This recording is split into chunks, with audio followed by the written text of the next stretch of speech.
Tino, showtime, Tino. Get ready. Hello.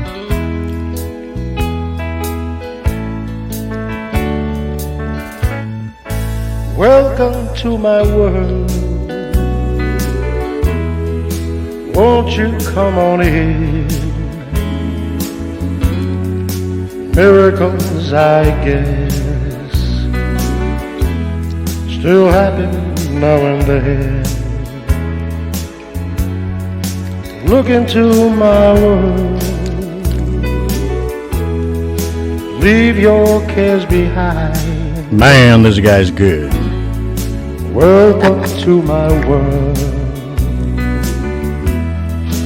built with you in mind. Knock and the door shall be open. Seek and you will find. Ask and you will be given love's peace of mind. I'll be waiting there with my arms unfurled, waiting just for you. Welcome to my world.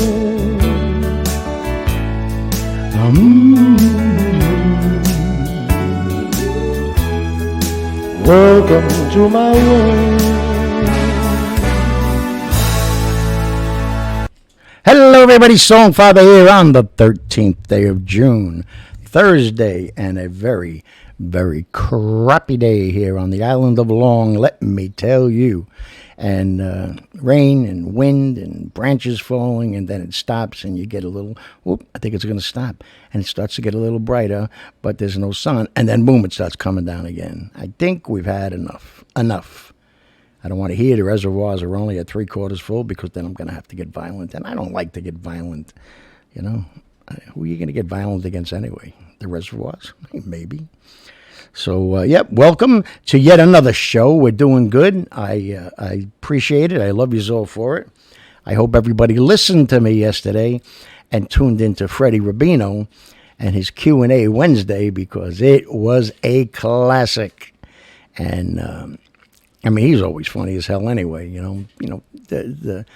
The preface to the whole thing is people send their questions in. Some are cuckoo, some are not cuckoo, you know. And he gives his opinion on them.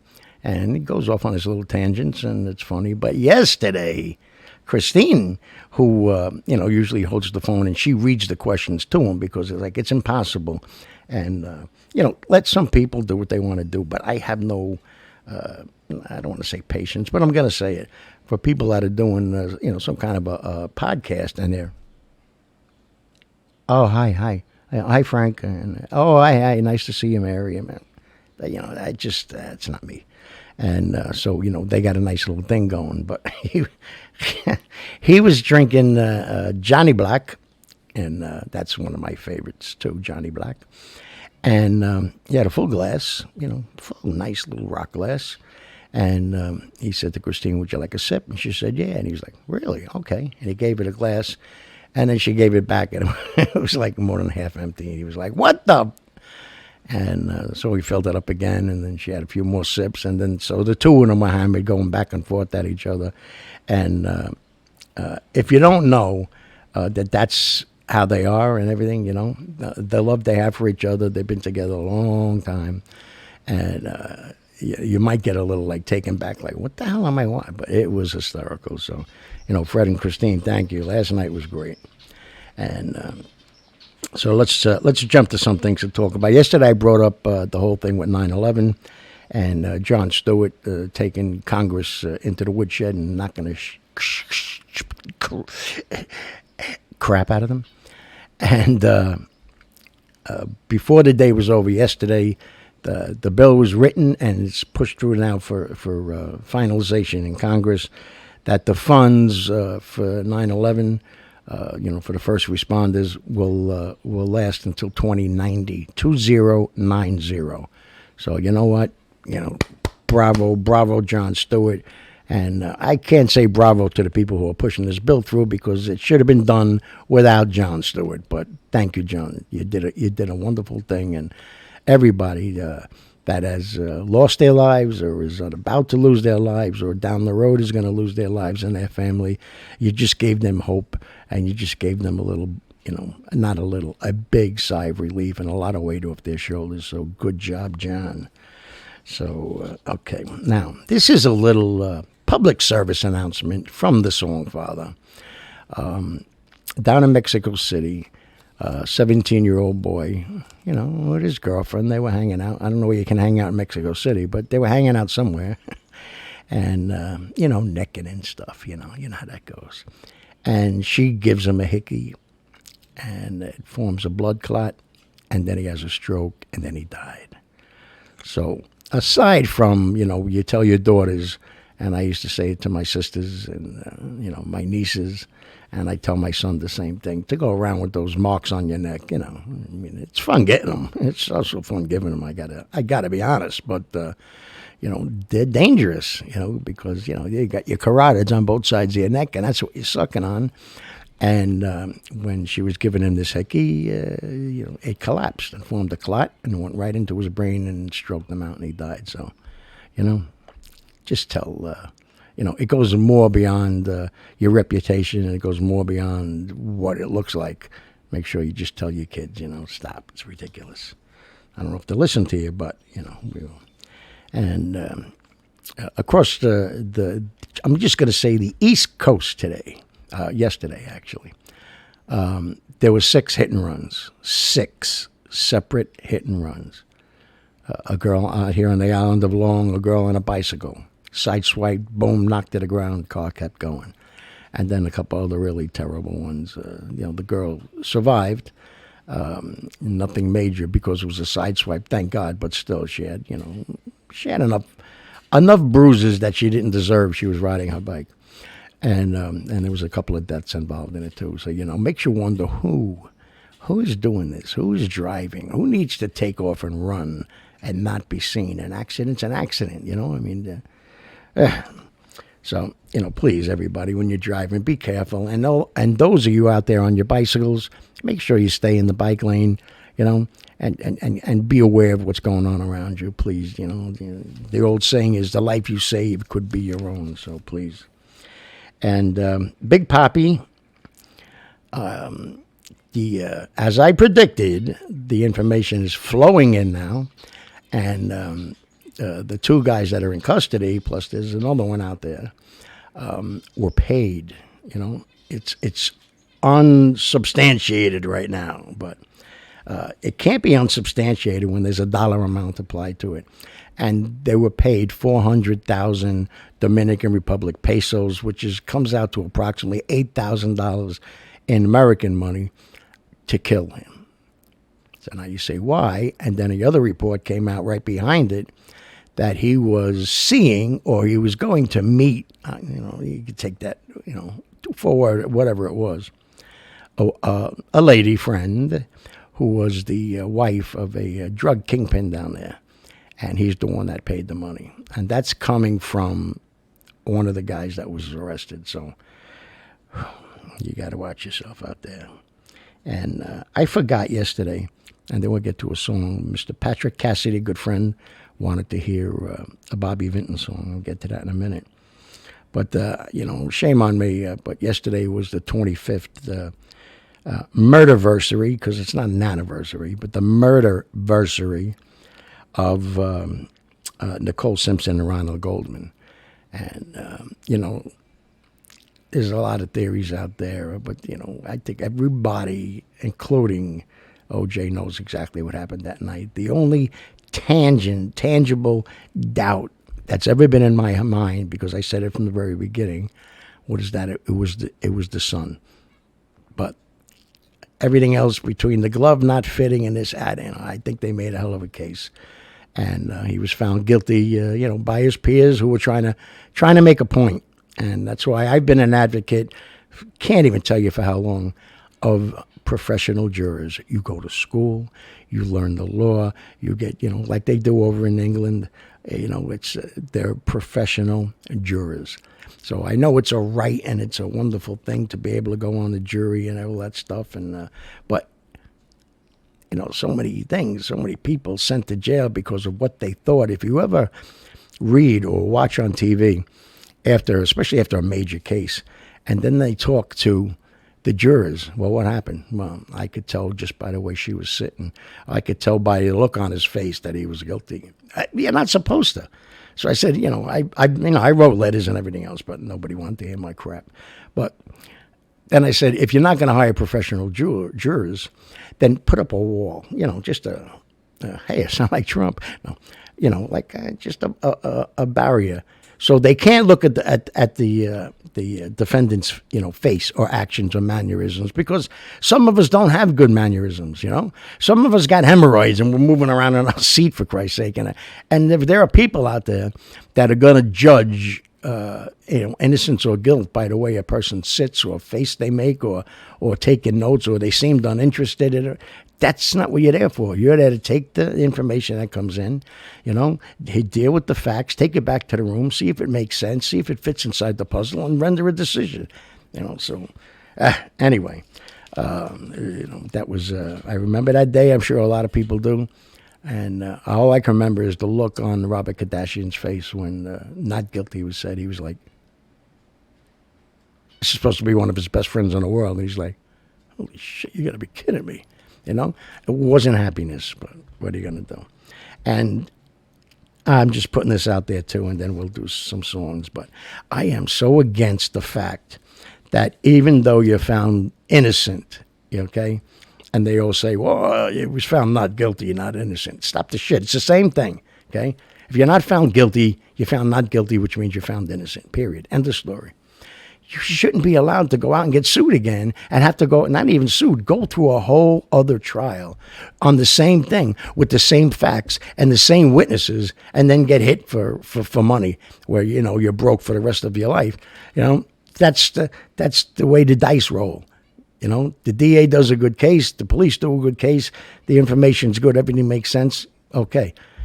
Circumstantial cases never, ever go the way we want them to go. Because you might get a jury that is very stringent, very strict. Where's the facts? You didn't prove your case. I'm sorry. I have to go with not guilty. I respect that and I go along with that. But if you're found not guilty, that's it. You're not guilty. No more trials. It's not fair. I don't think it's somewhere it's got to be, against civil rights or something or somebody, It's almost like the freaking RICO law. I won't even go into that. So Patrick Cassidy wanted to hear My Melody of Love. And by Bobby Vinton, and I was like, oh, yeah, okay. And then I'm saying, wait a minute, I remember that song. Oh, God, I got to learn how to sing some Polish verses here, So, I got them down here on a piece of paper so I don't screw them up too bad. But, I remember the song, and Mr. Patrick Cassidy, very good friend and supporter on Facebook, and gone through a lot of stuff personally in his own life. And I got to tell you, he's done it with a smile, and he's done it with with style and I don't want to say grace, because he's a man's man. He's from a man's country, but I think he's a welder. I don't know. Patrick, please forgive me if that's not it, but I know it's something like that.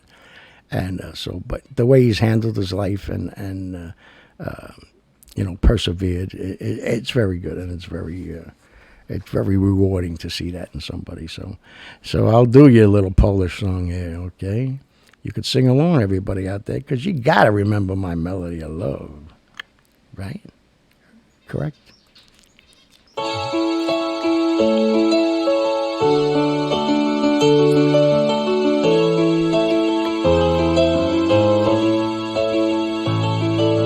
I'm looking for a place to go.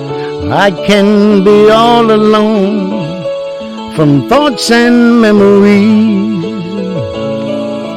so that when the music plays, I don't go back to the days when love was you and me. Whoa, moja droga, jak ja kocham, means that I love you so. Moja Moja droga, ja cię kocham more than you'll ever know. Kocham ciebie, kalim serce. Love you with all my heart. Return to me and always be my melody of love. Wish I had a place to hide all my sorrows, all my pride. I just can't get along. 'Cause the love once so fine keeps on hurting all the time.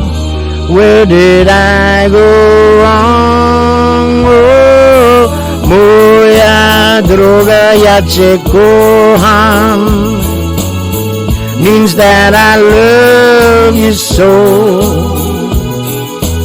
Moja droga, ja cię kocham more than you'll ever know. Kocham ciebie, kalim serce. Love you with all my heart. Return to me and always be my melody of love. Oh, la la la da da ya da da. My melody of love. La da la da da da da da. My melody of love. I would like a Polish sausage. Oh, sorry. All right, there you go. I did it. I sang it. I sang in Polish. It's unbelievable the talent that I have. I amaze myself. So, anyway, I hope you liked it, Patrick. There you go. And a little note I wanted to touch on. And it is, I don't know if I said it yesterday, so I'm going to have to say it again. The actions of the U.S. Women's soccer team when they played Thailand. I think I said it, but I just want to, just one more time because, there's more stupidity coming out of that team now, and people forget who the hell they are. You're a soccer player. God bless you. You represent the United States. God bless you. But even more so now, if you're representing the United States, okay, the captain of the team has stated basically that I am not singing the Star-Spangled Banner or whatever the hell it is because I don't like Donald Trump. What the fuck, excuse my mouth, is wrong with you people? It has nothing to do whether you like Donald Trump or not. It has nothing to do whether you agree with him. It has nothing to do whether you hated him back when he was just in New York or whatever. You don't like his hair. You don't like the way he talks. You don't like the things he says. I can get into a whole thing about that, but trust me, hold on. Okay, yeah, I'm a man, so trust me.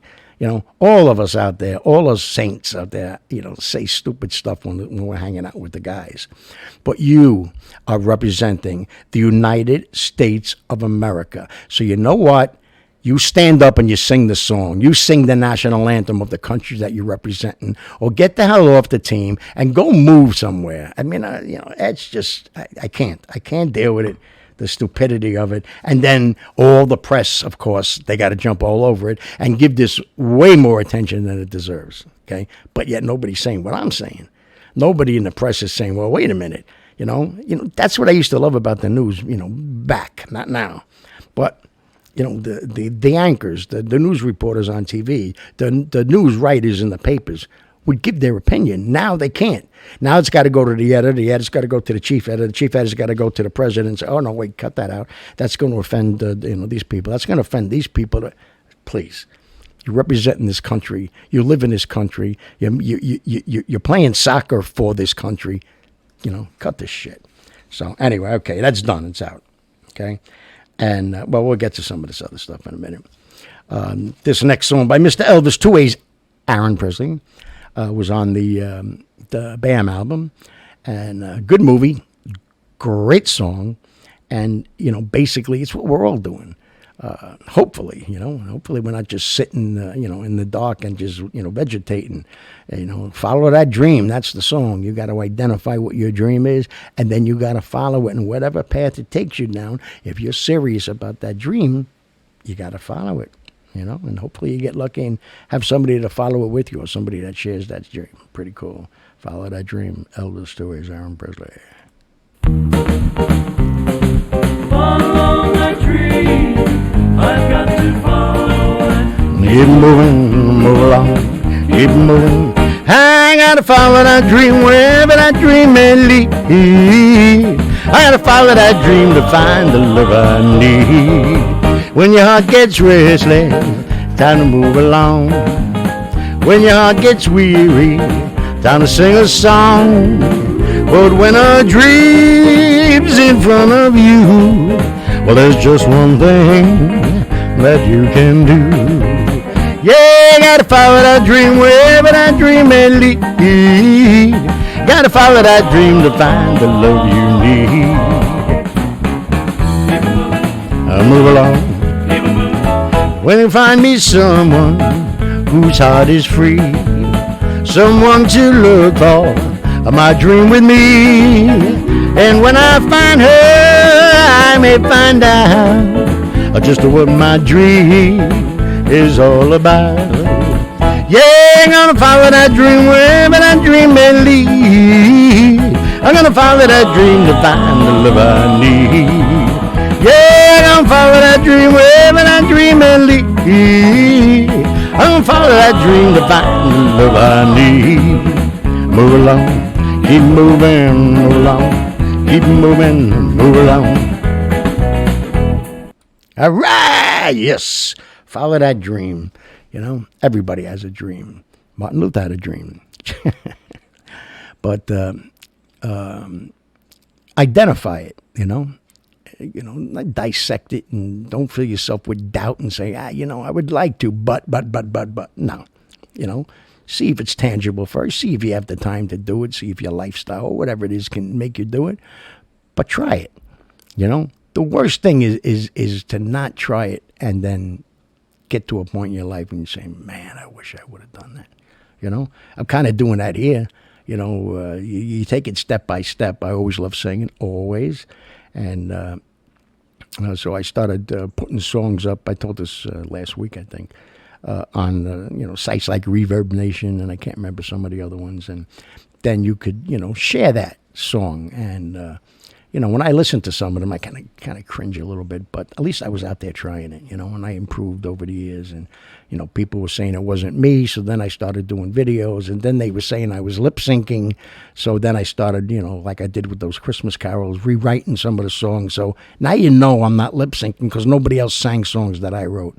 And then I put Heaven's Phone up. That was a song that I wrote, and it's developed to where this is now. And this was one of my dreams, was to do something like this, like a Dean Martin variety show, or like the variety shows of old, Sonny and Cher and stuff like that. And mix in a little bit of news and current events and sing some songs. We have fun for 45 minutes to an hour, and to start to develop a following of people that like it, And from what you guys have all been saying and sending me beautiful messages, it's wonderful. And now we're getting real close to averaging 2,000 views a night. So now you're doing 10,000, reaching 10,000 people a week, 40,000 a month. That's pretty good for me, Look, if you can hear him, Tino's so excited about it. What? Tino? Oh, now he's shy. Imagine this. If you could see his cage right now, you would say, what is wrong with you? He's completely destroyed. See, I don't know if you can't see outside, but now it got all dark again. The wind is blowing, trees are bending, and here comes the rain again. But what are you going to do? All right, so this next song, I was supposed to go in the city today to see Pops and Chris, but the way he was coming down and everything else, and so let me get the show done, and maybe I can get there. If not, I'll definitely go tomorrow for a long time, and then Father's Day on Sunday. So, But so Chris wanted to hear "Suspicious Minds" by Elvis, Aaron, Two Ways Presley. Actually, the next three songs are Elvis. So I didn't even realize that I was doing that until I started getting things ready. And I was like, wow, I'm doing 5 songs and 4 of them are Elvis. I like that. It's a nice little surprise to myself, even a surprise to you. But this song, "Suspicious Mind," when it came out, Elvis was not too keen about doing it at first, because it wasn't one of his usual things. Excuse me. And then when he read the words, the lyrics, and he was like, wow, it's true. The relationship is not going to last. It's going to fall apart if everything that we do and say is under the microscope, under suspicion. The hardest thing, I think, for human beings to do is trust. And, it's just so funny because, from the very second we're born, that's all we're filled with. We're trusting the people that are taking care of us. We trust them when they say stand up. We trust, mommy and daddy or whoever it is. When they say walk, hold your hands, don't do this, don't touch that. There's all trust involved. And then the world kind of seeps in, and maybe other people's opinions. It all depends, on how you were raised. The old saying about... I don't want to say racism because that word is just being, just abused all over the place, for Christ's sake. But, it's not something that's inherited, prejudice. It's taught. So, we got to watch what we do with the kids. They are human tape recorders. They will repeat it. Things that they say. And if we're not saying proper things, they're going to repeat that. But we got to remember it's in their head. It stays in their head. And if they hear constant negative talks about a person or a race or a religion, they're going to, accept that as being fact and, continue with that. And that's not what you want to do, Teach them good, teach them right from wrong, teach them the right way, teach them to do the heart light like from yesterday, teach them to be good, teach them about tolerance, let's save the world again because it's crazy place. So here is "Suspicious Minds" about a king, Elvis, Two Ways, Aaron Presley.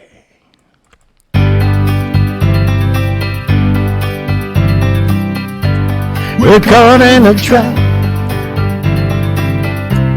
I can't walk out because I love you too much, baby, yeah. Why can't you see what you're doing to me when you don't believe a word I say? We can't go on together with suspicious minds, and we can't build our dreams on suspicious minds. So if an old friend I know stops by to say hello, would I still see suspicion in your eyes? Here we go again, asking where I've been. You can't see the tears are real, I'm crying. We can't go on together with suspicious minds, and we can't build our dreams on suspicious minds. Oh, but our love survives. I'm drying tears from your eyes. Let's not let a good thing die. 'Cause honey, you know I never lie to you. Yeah. We're caught in a trap. I can't walk out because I love you too much, baby, yeah. Why can't you see what you're doing to me? When you don't believe a word I say, well, don't you know, caught in a trap, I can't walk out because I love you too much, baby. Oh, yeah. Nice. You know, it's a tough place to be in. We've all been there. I'm there. I'm one of them. You know, receiving it and giving it, mostly giving it. You know, it's just, I don't know. It's the way I am sometimes, most of the time, every time. But there's no place for it. Either you trust or you don't trust. And it's a big, big step to make in a relationship. And it doesn't have to be love. It could be work relationship, family, friends. It's a lot of things, you know. And the sad part is that, you know, there are people out there that don't do the right thing. So, you know, you gotta listen to your heart. The core tells you the truth, always. You know, the gut. I always listen to your gut, they say, you know. And karma, you know. Just remember one thing about karma, please. Karma is good and bad. So, you know, whatever you put out there is going to come back. So stop wishing for bad karma to take people out, you know. Karma's going to get you. Put good stuff out there, you know. Wish good for them. I wish good karma for you. I know you screwed me, but you know what? I wish good karma for you. I wish. And they go, I think you just put a hex on me. So, all right. So let's do this one. Again, Elvis, 2 A's, Aaron Presley. You know, one of his biggest smashes. And it's funny that the way some people always go to a hotel, you know what I mean? But sometimes they go to the other hotel where there ain't no hooking up. It's just heartbreak, you know? Well, since my baby left me, I found a new place to dwell. Well, it's down in the lonely street at Heartbreak Hotel. Oh, they're so lonely, baby. Yeah, they're so lonely. Yeah, they're so lonely to die. And although it's always crowded, you still can find some room for broken-hearted lovers to cry away the gloom, because they'll be so lonely, baby. They'll be so lonely, they'll die. Now the bellhop's tears keep flowing, the desk clerk's dressed in black. They've been so long down that lonely street, they ain't never gonna come back, and because they're so lonely, baby. Yeah, they're so lonely. They're so lonely they could die. Now if your baby leaves you and you got a tale to tell, just take a walk down that lonely street to Heartbreak Hotel. There's so where you will be lonely, baby. Oh, you will be lonely. Be so lonely you could die. Yeah.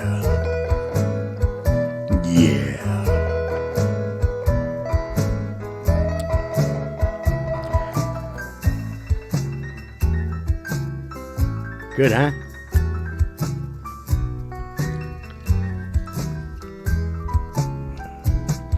And although it's always crowded, you still can find some room for broken-hearted lovers to cry with their gloom. They get so lonely, baby. Oh, they'll be so lonely. They'll be so lonely, they'll die. Yeah. Now, let me just say something. I had a couple of... I thought I heard sirens. A couple of comments over the past week or so on different sites by, I won't even say an insult to them, but One of them said, "Oh well, you're not. I don't think you sound like Dean Martin at all." Okay, I don't imitate. I'm not an impersonator. I sing in the style of the song and of the artist, out of respect and because I happen to like it that way. And so another person says, "Oh my God, that was the worst Elvis imitation I ever heard." I'm not trying to imitate Elvis. And the fact that you said it was Elvis kind of goes back to what I'm saying. I'm making you think about the artist that originally had the hit with it. What happens with it? There I go again. I wish you never would have told me that I say with it. But oh my God! But you're going back to what I'm originally talking about here. I'm just paying tribute. If you want to say I'm a tribute artist, go ahead. I don't like that either because it implies impersonation, and I'm not. I'm a stylist. You want to say that? Fine. I just like to sing, and I like to sing songs from all genres and from all people and from all decades and everything else. And that's it. So I don't want to hear. I just heard you do a couple of other songs, and you might want to rethink that because yeah, you really close your eyes and you could tell it's not him. Good. That's what I want to hear. I want the compliments that I get is you sound like everybody, but you sound like nobody. You sound like Dean Martin and Frank Sinatra and Tony Bennett, but you don't sound like him. You sound like Elvis and this, but you don't sound. You got your own kind of thing to it. Oh, really? Well, thank you, because that's what I'm doing. So, all right, I'll shut up. Maybe. What was the thing? Oh, yes, today on the news, and I would expect by tonight or tomorrow it's going to be everywhere. But they found. Let me backtrack a little bit. I think most people by now know that I had non-Hodgkin's lymphoma back in 2006 and 7, and I went through rounds of chemo and radiation. The chemo, I lost my hair. I mean, every hair. And then I had the 35 or 38 rounds of radiation in my neck because the tumor was in the back of my neck. And of course, thank God I kicked it. It actually was never a doubt for me. I can't explain it. And, it was hell at times. But I continued to live my life and, go visit people when I could. Sometimes I barely could walk 10 feet. It was so, drawn and exhausted from the chemo and everything. But most times I still lived my life the way it was. And so now there's a thing out. I worked at the head of security at Splish Splash, the water park out in Riverhead on the end of Long, and then the amusement park in Farmingdale. I worked there, so surrounded, especially out in Splish Splash, by a lot of acres, and they used the Roundup weed killer. You spray it on the sidewalk and the trees and this and that, and they, okay. So now there's this whole big thing out that Roundup is one of the major causes of non-Hodgkin's lymphoma. So if you've been around it, or certainly if you've been using it, there's a whole fund set up. They can go and collect money. Okay, so I can't because, you didn't actually use it. You didn't actually touch it. Okay, whatever. So then it's not meant to be. That's fine.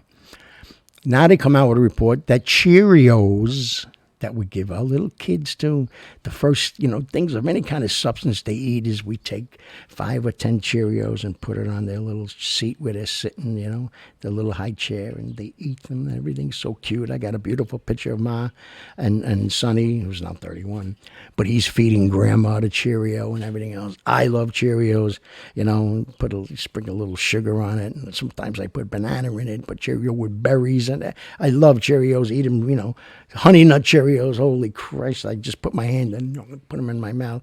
And now they're saying it's got Roundup in it. So, how does that happen? Who is policing everything that's supposed to be, guarded by the FDA and it's going into our bodies and everything else? Who's taking care of that? Weed killer is in Cheerios. I don't know. That just makes you want to jump. And then... and I'm not going to say this next thing, then we'll finish up with one more song. Not because I really lost a lot of money in my life on horses, but they just came out with a report yesterday that said, Belmont Racetrack, Belmont Park, which is here on the island of Long, right on the line between Elmont and the city line, by one of the greatest restaurants in the world, by the way. Let me say that right now. King Umberto's. Oh, my God. Been going there for, Christ, I don't know, 30 years. They're unbelievable. And but anyway, so they're now saying, or I guess they've been saying, but it doesn't get publicized, that and on an average of 42 horses every year dies at Belmont. How come we don't know about that? How come nobody's checking into that? And they said so far this year, 19, I think it said 19 have died so far. So you still got September, October. They race into October. You still got 4 months to go. So it looks like they're on track to get damn pretty close to that 40 again. So if it's every year, at what point did anybody say, well, wait a minute, let's see what's going on here? 40 horses a year? I mean, it's, they're taken care of pretty well. Don't get me wrong about that. They get fed and they get brushed and they get a lot of love and all that stuff. But still, they're racehorses, and people are jumping on them, whipping their ass and run around the track and, you put all this weight on them with the saddles and this and that and pull them back and pull them forward. And if that's not bad enough. It's exciting to watch. Yes, they're beautiful animals, absolutely. But that's only Belmont. That's one park. 40, to me, that's 40 too many. So what is it across the country? Where's the real statistics? Because these people have gotten very good at creating or manipulating statistics out there. So, you don't have to be an Einstein to say, well, if it's 42 a year at Belmont Park, oh, okay. So what is it over at Aqueduct? Or what is it over up here? What is it upstate at Saratoga? What is it here? What is it Churchill Downs? Go around the whole goddamn country and say, wait a minute. It's thousands of horses a year are dying on racetracks. Okay?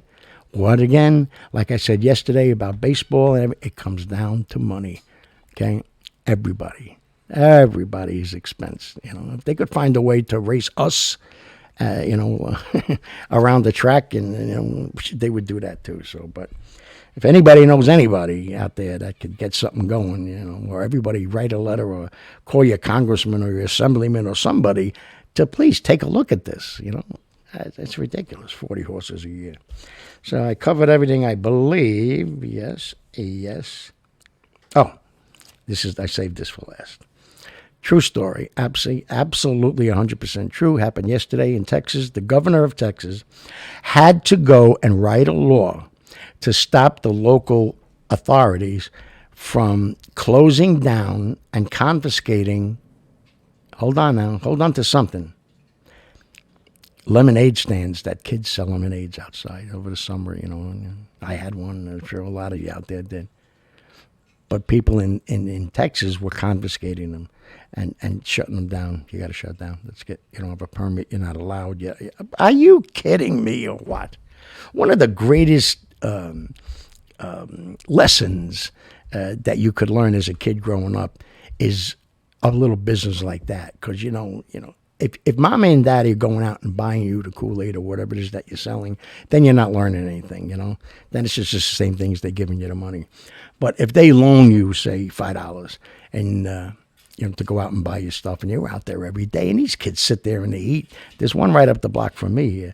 3 kids sit there, and $50 a glass. But so I always get a glass and give them $1.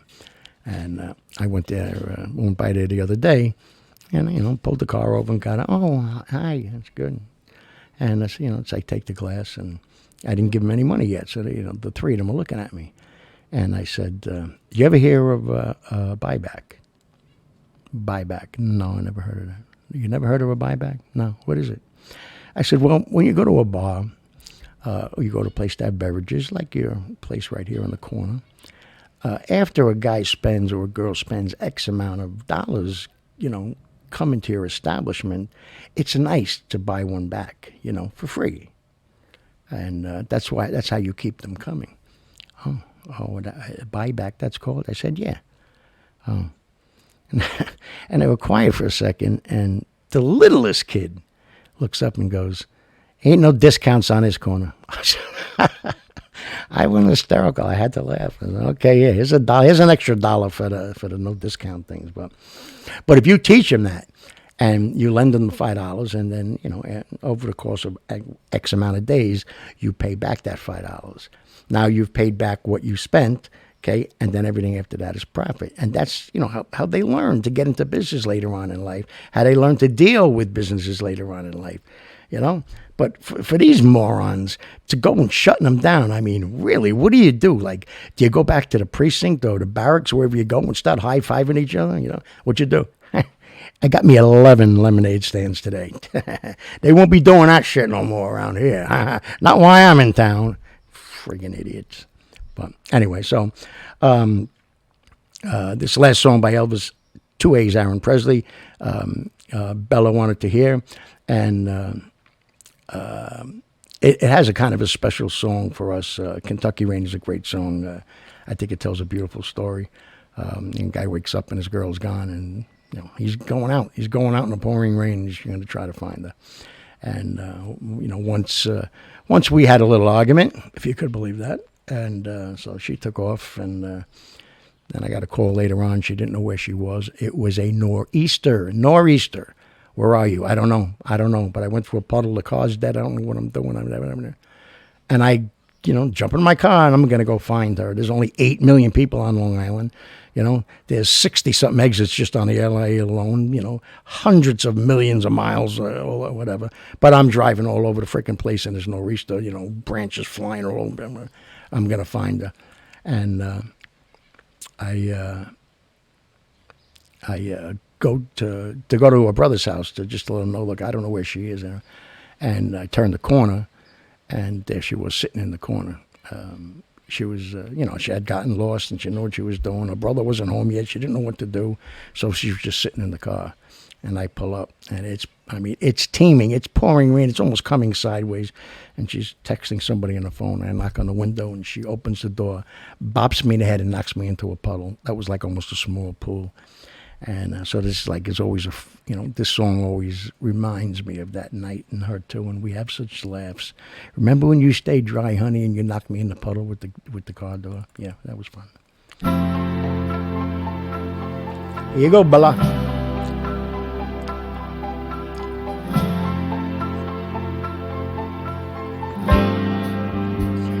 Seven lonely days, a dozen towns ago, I reached out one night and you were gone.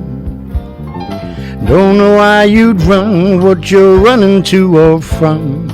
All I know is I want to bring you home.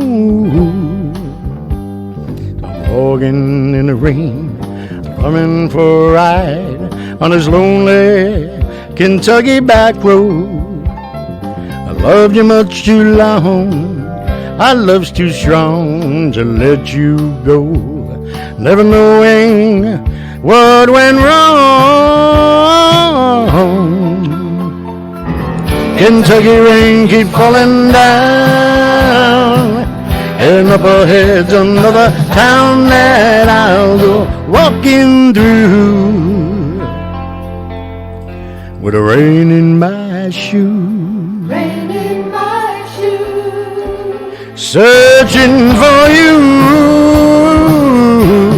in the cold Kentucky rain, yeah, in the cold Kentucky rain.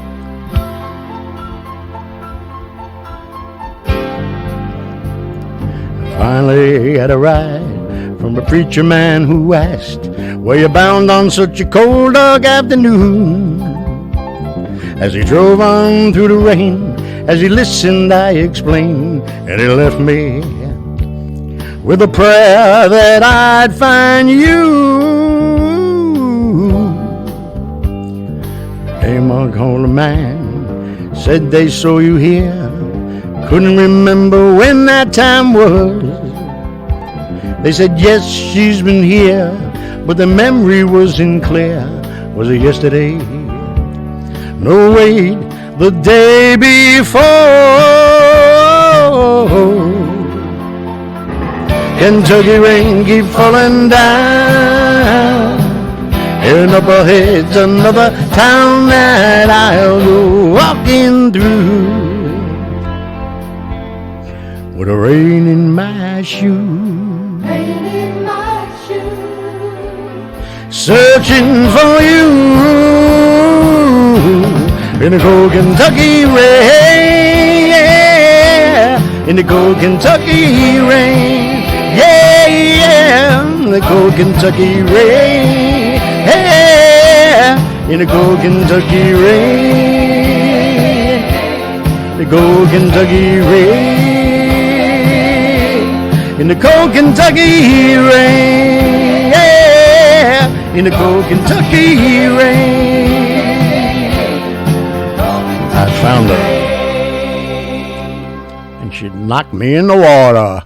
Dirty, no good word, stinking. But so there you go. A lot of nice little fun today. Excuse me, I'm getting a little froggy thing in my throat, and hope I don't get warts. Get it? And so now I'm looking at a show called The Talk, and The View, and The Chew. And please, it's just so ridiculous. But yet, people are flocking to it. They're watching it. Oh, it's a nice break from my day to sit and watch. Sit and watch what?